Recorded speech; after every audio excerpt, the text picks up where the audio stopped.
There were points of stability in my childhood, but a lot of points of instability and no clear father figure.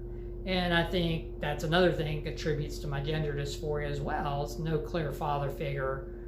But anyway, with being bullied so much as well throughout childhood and into my young adulthood too, I dealt with bullying at certain levels at jobs, throughout my life at jobs. That was another reason about my mid-20s going into my early 30s, this character developed.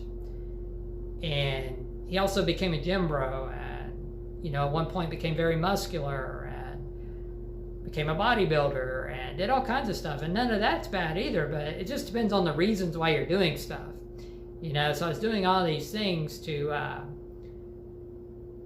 create a superficial facade as a protector, but it also caused me a lot of trouble because I wasn't being myself and I wasn't being authentic, and my life was still unstable.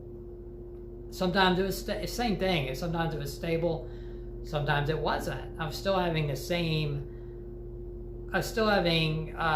no real complete stability in my life.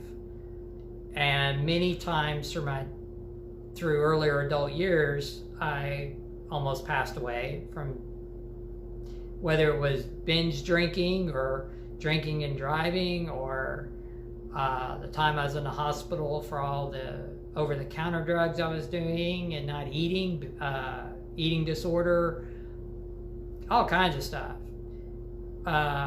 Another woman I'm fascinated with, one of my favorite musicians, Amy Winehouse. I could have passed just like her in my life too. She passed from not eating and drinking too much. I've done that, and I've had a few instances where I've just blacked out, and I'd say a couple of times people were around to turn me over or be there to watch me.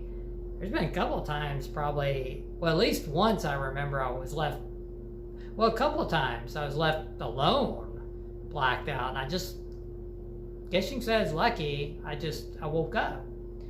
A lot of people never wake up. That's what happened to Amy Winehouse, because it depends on what your body can take and how many nutrients you got in your body, and how are you healthy. And if you're not healthy, the least healthy you are, or the less healthy you are, the more chances you are going to pass from something like that.